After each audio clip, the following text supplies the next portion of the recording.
यतो यतो समीहसे ततो नभ्यं कुरु शन्न कुरु प्रजाभ्यो अभ्यं न पशुभ्यः। ओम त्वं हि न पिता वसो त्वं माता शतक्रतो बभूविथ अधाते सुमन्महि। ओ सभी को सादर नमस्ते। पिछली बार हमने अंग स्पर्श जो ब्रह्म यज्ञ में आते हैं उनके स्पर्श विषय में चर्चा की थी। इसके साथ साथ पवित्र करने के लिए भी मंत्र आए थे। भू पुनातु शीर्षि भुव पुनातु नेत्र। इसके पश्चात प्राणायाम का विषय आता है। स्वामी जी ने प्राणायाम पर बड़ा ही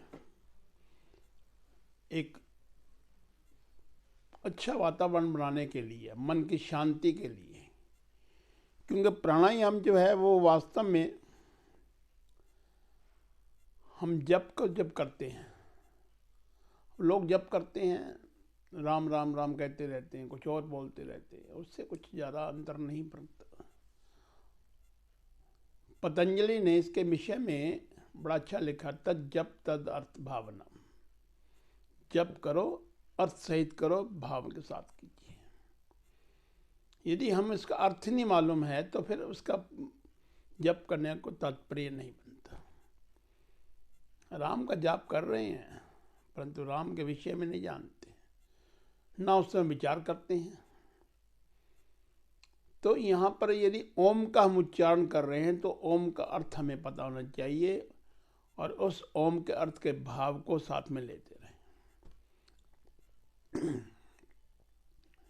यदि गायत्री का जाप कर रहे हैं तो गायत्री मंत्र का पूरा अर्थ और वैसे के वैसे ही भाव साथ में आना चाहिए।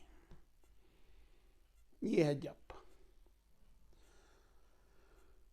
तो प्राणायाम जब करते हैं तो स्वामी जी ने ये जो महाव्रतियाँ थी इन्हीं के साथ उनको जोड़ा है कि आप इसको मंत्रों को बोलते भी जाएं और साथ में प्राणायाम भी करते जाएं। ओम भू, ओम भुवः, ओम स्वः, ओम महः, ओम जनः, ओम तपः, ओम सत्यम। ये 7। क्योंकि आत्मा जो है वो परमपिता परमात्मा के साथ जुड़ना जब प्रारंभ कर देती है तो आनंद की अनुभूति होती है।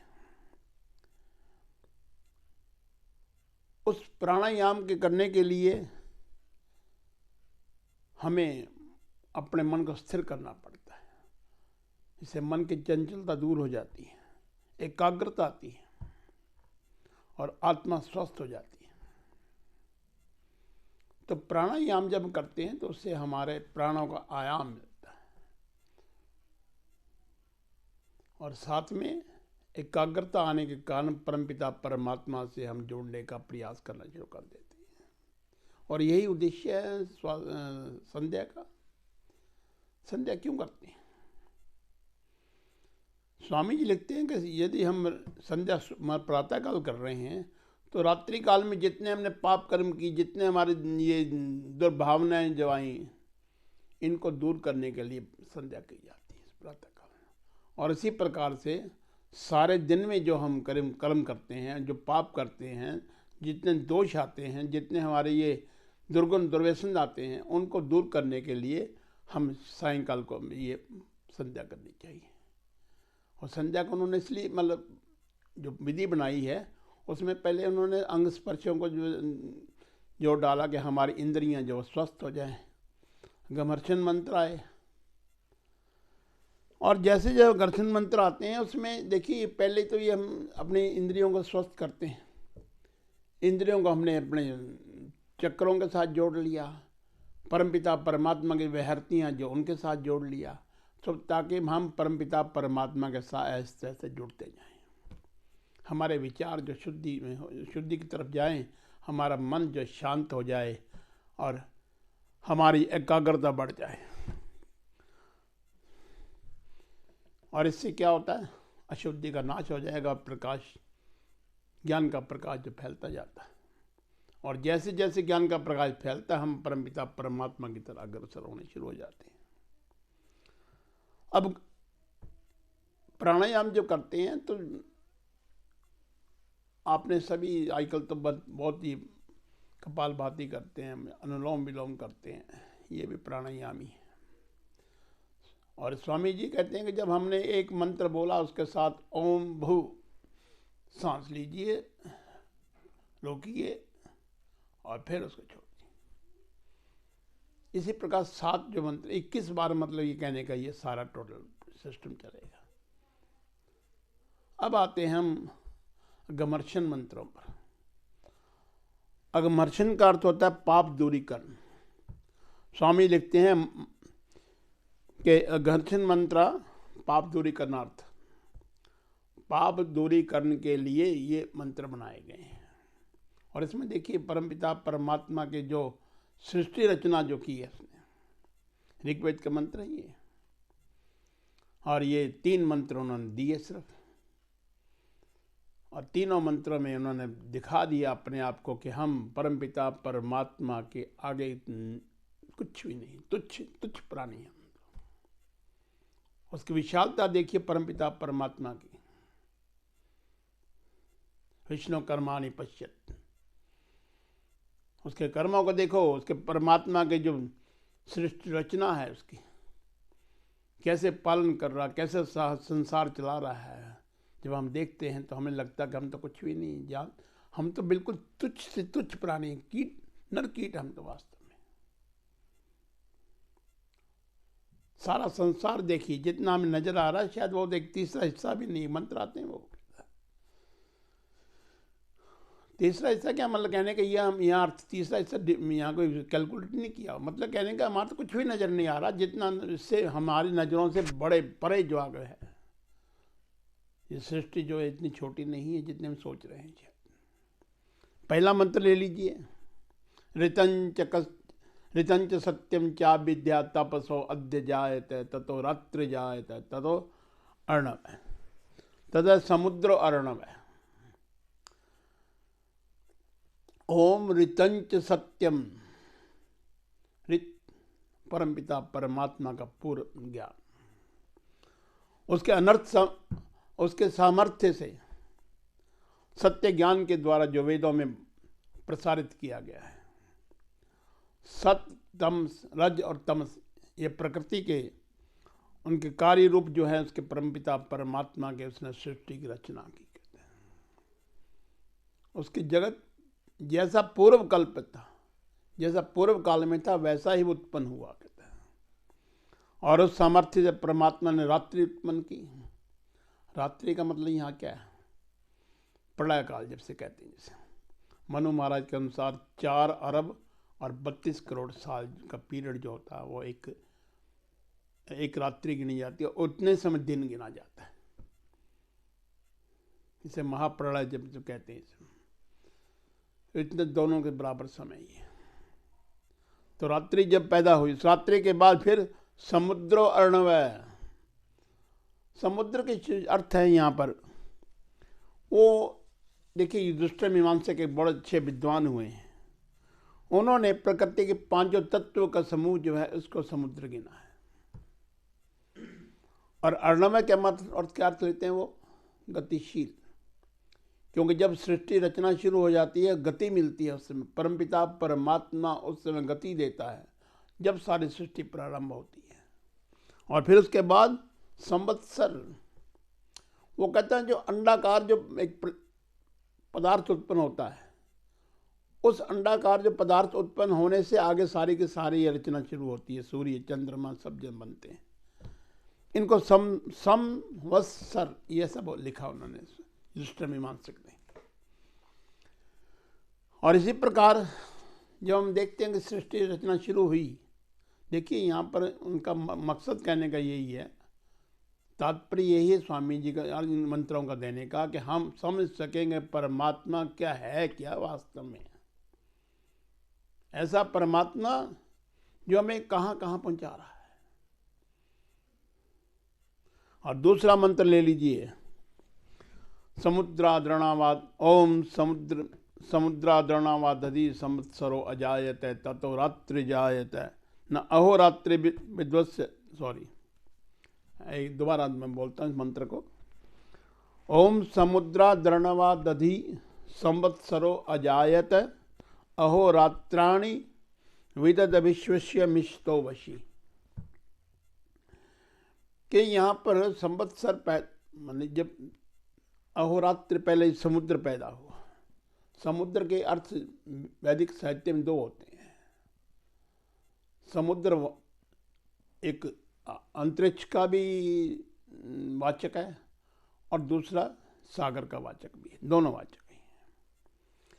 तो यहाँ पर जब हम इस बात को करते हैं कि समुद्र जो है वो परमात्मा के द्वारा आकाश सारा अंतरिक्ष से लेकर पृथ्वी से लेकर अंतरिक्ष सारा आकाश जितने हैं ये सब के सब परमात्मा द्वारा विकसित होते हैं।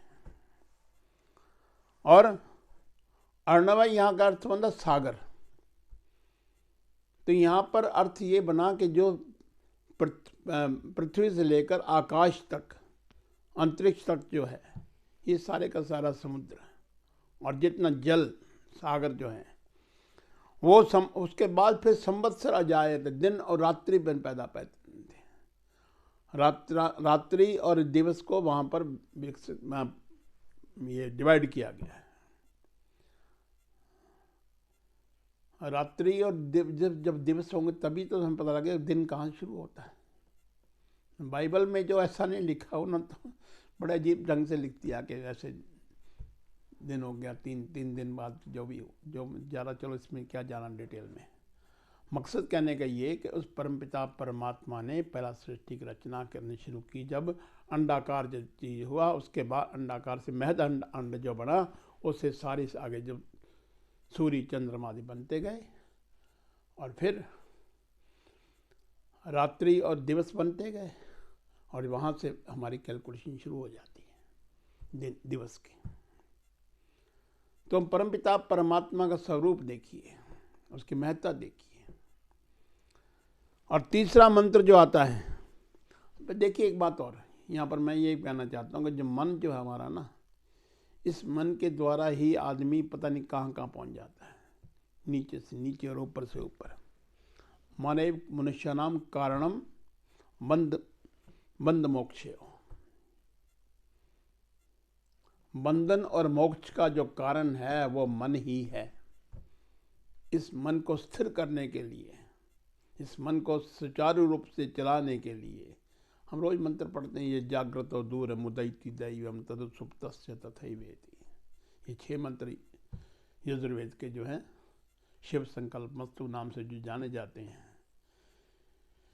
इनमें यही कहा गया कि हे परमपिता परमात्मा, हमारा जो मन है वो अच्छे संकल्प वाला हो। संकल्प विकल्प चलते रहते हैं, इसमें कोई दो राय नहीं, परंतु संकल्प विकल्प जो चलते रहेंगे तो उसमें जो अच्छे विकल्प, अच्छे जो हमारे हैं ये संकल्प जो है हमारे वो अच्छे होने चाहिए। और ये अच्छे होंगे तो हमारा सारा सिस्टम जो है, हमारा मन का जो धारणा जो बनी हुई है हमारे दिमाग में, ये ठीक है, मन चलता रहता है हर समय, रात को भी चलता है, सुबह भी चलता है। और ज्योति शाम ज्योति रही कम, नहीं परमपिता परमात्मा जो ज्योति होंगे ज्योति है, वो इसको अच्छे संकल्प ले जाए। इसके विषय में फिर कभी चर्चा। तो इस प्रकार से जब मंत्रों की बात करते हैं हम, तीसरा मंत्र जो आएगा, तीसरा मंत्र जो है हमारा वो है ओम सूर्य चंद्रमसौ ध्याता यथा पूर्वम कल्पयत दिवंच पृथ्वीं चांतरिक्षमथ स्वः। ये भी ऋग्वेद का, तीनों ऋग्वेद के मंत्र हैं ये। तो यहाँ पर उन्होंने कहा कि सूर्य चंद्रमसौ ध्याता यथा पूर्वम कल्पयत, जिस प्रकार से पहले भी था, ये आज नहीं है, हर सृष्टि में ऐसे चलता है। वही जो पहले कल्पना की थी परमपिता परमात्मा, जो एक्शन किया था उसने, जो इच्छा की थी उस परमपिता परमात्मा ने, उस प्रकार से सूर्य चंद्रमा से जो ये सब पैदा होते हैं, बनते हैं। और इसके बाद ब्रह्मांड में सारे ये उपग्रह ग्रह जो बनते हैं चलते रहते हैं। इनको जैसे पृथ्वी में पहले बनाया था उसी प्रकार से बनाया, और ये अंतरिक्ष से लेकर पृथ्वी तक सारा ये संसार ऐसे चलते रहते हैं।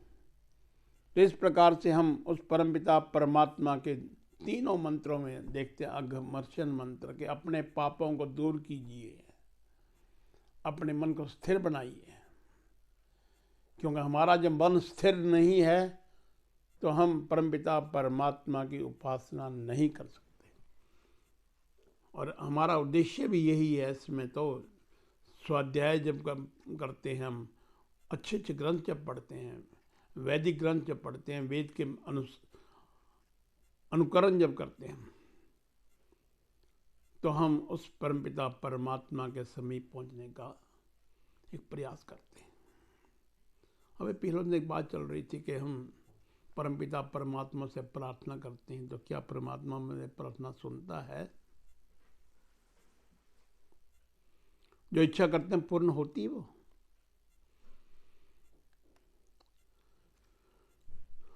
स्वामी जी इसके विषय में बड़ा उनका विचार स्पष्ट है।